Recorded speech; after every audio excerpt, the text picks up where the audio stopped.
The Eye of the Fry Cook.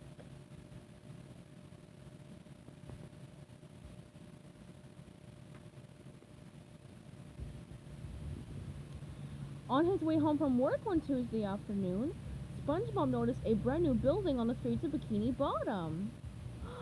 By Neptune's trident! SpongeBob exclaimed, getting a closer look inside. It's a Fry Cook Academy! And they're holding tryouts soon for new students! SpongeBob couldn't wait to get home to start preparing.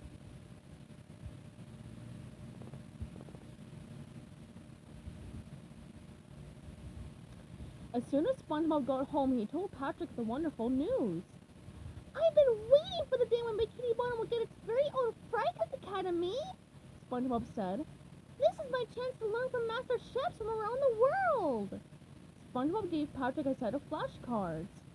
The tryouts are coming up, Patrick. I need you to quiz me, he said.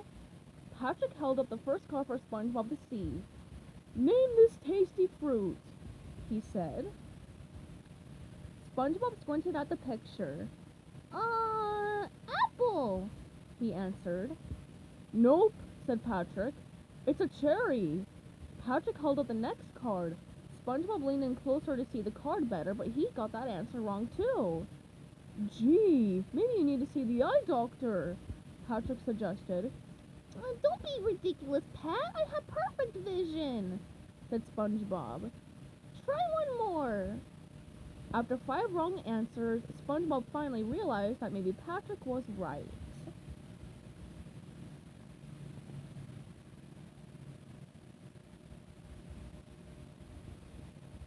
The next day, Patrick went with SpongeBob to the eye doctor.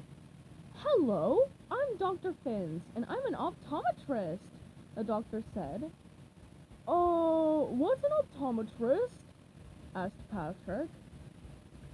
It's a fancy name for a doctor who checks your vision, Dr. Finns replied. She asked SpongeBob to look at the eye chart on the far wall and read as many letters as he could. The big letters were easy to read, but the smaller ones gave him trouble.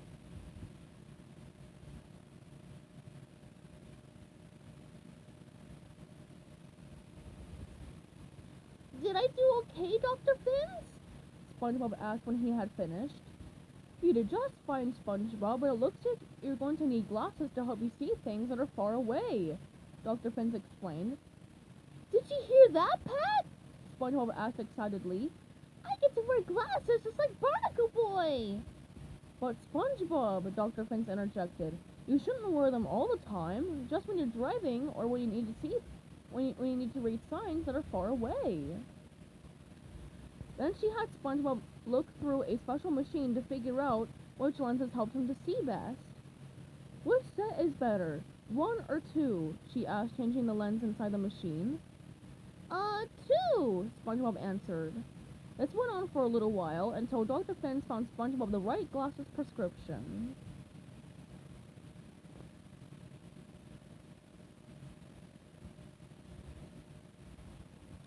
Next, Dr. Finns sent SpongeBob to pick out frames for his new glasses.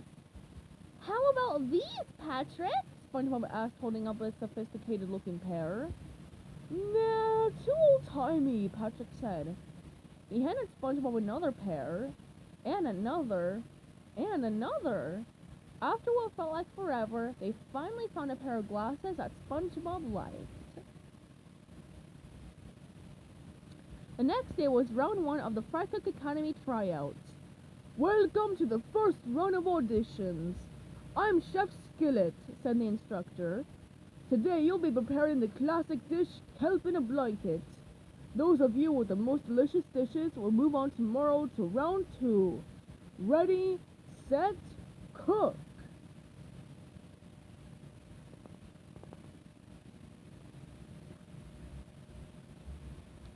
SpongeBob squinted at the recipe board. It was too far away for him to see it clearly. He slipped on his new glasses and everything fell into focus. SpongeBob was ready to get cooking.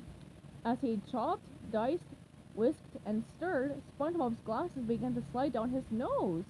At one point, they were even in danger of falling into his bowl, but he just pushed them back up.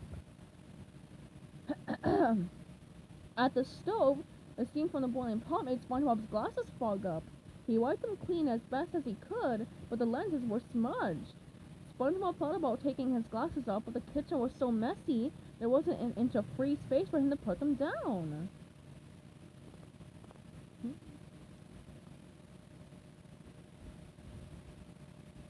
Before SpongeBob knew it, round one was over. He presented his kelp in a blanket for Chef Skillet to taste. This is delicious, young man, Chef Skillet said. It's the best I've ever had. We'll see you tomorrow for round two. SpongeBob was relieved and excited, but he was also a bit worried. Cooking with glasses was tougher than he had expected. That night, SpongeBob had a nightmare. It was awful, Gary, he exclaimed when he awoke in the middle of the night. It was round two of the tryouts. First, my glasses fogged up at the grill, so I couldn't see what I was cooking. Next, my glasses fell into Chef Skillet's soup pot, and one of the chefs pointed to a giant sign that read, "No glasses allowed!" SpongeBob cried. Could that really happen, Gary? Meow? You're right. I don't want to find out. I can't wear my glasses tomorrow.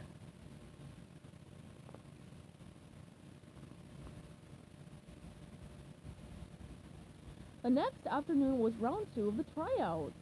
Chef Skillet asked everyone to prepare the new gourmet dish written on the board. SpongeBob squinted at the board. It was too far away. Everything looked fuzzy. He knew that he needed his glasses to see it, but after his nightmare, he was too afraid to put them on. Instead, SpongeBob tried to cook the dish without seeing the recipe. He added a pinch of this and a dash of that and hoped for the best. At last, it was time to present the dishes for tasting. We have a special guest here to taste your final dishes, Chef Skillet said. Please welcome the very famous Chef Bobby Stingray. SpongeBob almost fainted. Bobby Stingray was his favorite chef. When he stepped into the room, SpongeBob couldn't believe his eyes. The famous chef was wearing glasses. SpongeBob was thrilled that Chef Stingray came to taste his dish first. Unfortunately, he took one bite and immediately spit it out.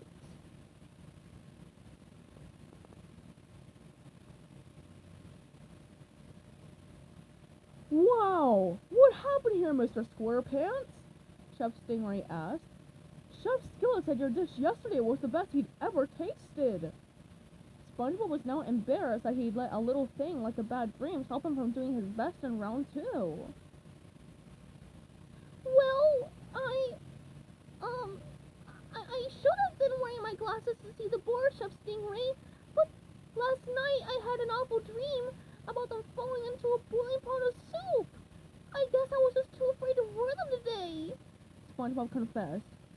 I was so excited about my glasses when I first got them, he said sadly. But cooking with them yesterday was harder than I expected.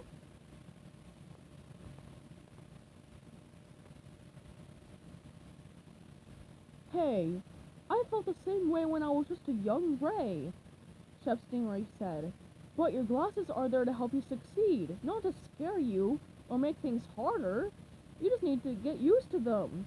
Soon you won't even notice they're there.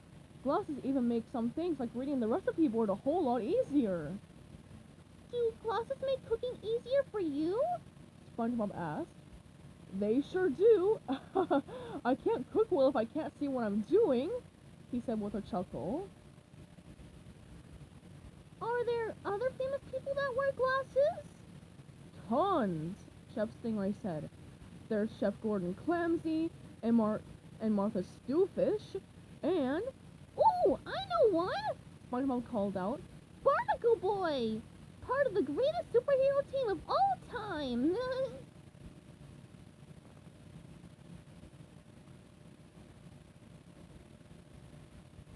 But Chef Stingray, how do you keep your glasses from sliding down or fogging up?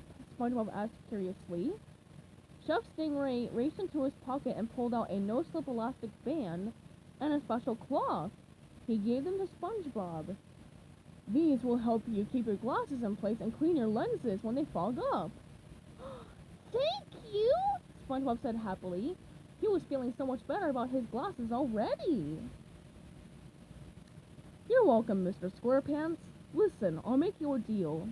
Since you cooked so well yesterday, I'll let you into the academy, but only if you promise to wear your glasses whenever you need them, said Chef Stingray. I promise, SpongeBob replied. He could hardly believe it. He was going to go to the Fry Cook Academy after all, and he couldn't wait to wear his glasses just like the famous chefs who came before him.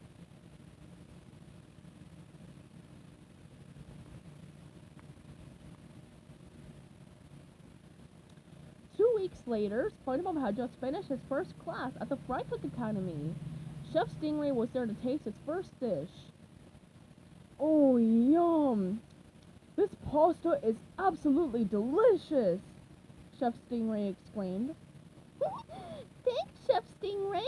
And my glasses didn't slide down once! SpongeBob said gleefully. See? I promised you that your glasses would only help you succeed, didn't I? Chef Stingray asked. You sure did, SpongeBob replied. And boy, were you right! This dish is delicious!